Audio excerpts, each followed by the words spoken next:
inspiration nyo behind Midnight Sirens? Pati dun sa cinematography nyo, ang ganda kasi.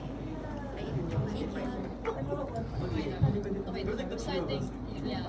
So yung story ng Midnight Sirens, it came from me and Bianx parang talking about, okay, what genre of film do we like? So we were like, coming of age, tapos what aesthetic? We were like, Wong Kar-wai, so mga ganun. And then we just like put it together, and then ang process namin was just sitting at the FA kiosk, and then we were like, okay, so what if there's a girl? Tapos pupunta siya sa party. Tapos ano mangyayari? Parang ganun lang, until we built it up into anong pwedeng plot twist dito. So we were like, okay, a stalker. And then the entire, parang, we didn't really storyboard it that much. We wanted it to be a kind of guerrilla-ish. So we were like, pick the places, tapos where does Bianca go as a character for it. So yun, and then it was very, honestly very fun kasi parang we just go out at night and then like, okay, where do we go? And then let's film, like run, go Bianca, run, ganun.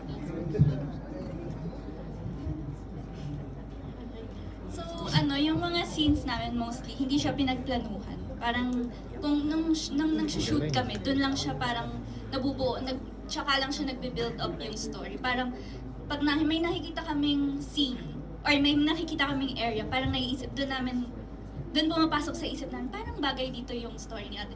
What if mag-add tayo ng ganitong pangyayari, ganun. Parang, at the moment na nag-shoot kami, dun lang din siya nabibuild yung story.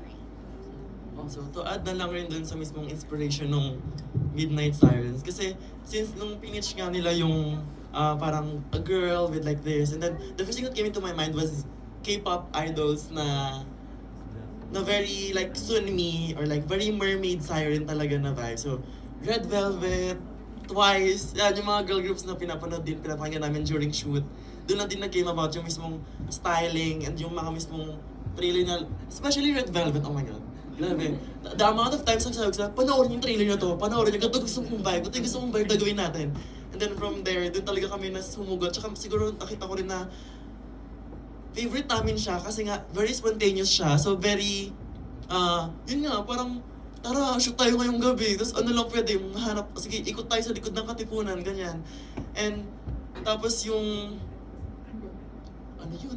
Ayun. And also, being the editor rin ng mismong film, I think, super na-appreciate ko dito sa mismong film kasi yung kahit tapos na kami mag-shooting, parang meron pa rin kaming napipitch sa isa't isa during editing na what if lagyan mo ng gantong part or like ito yung unahin mong scene or like ito muna, ganyan.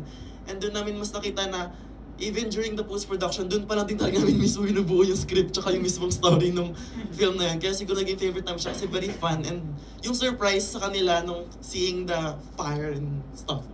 And very breathtaking. What? Breathtaking. Yeah, so thank you for that question.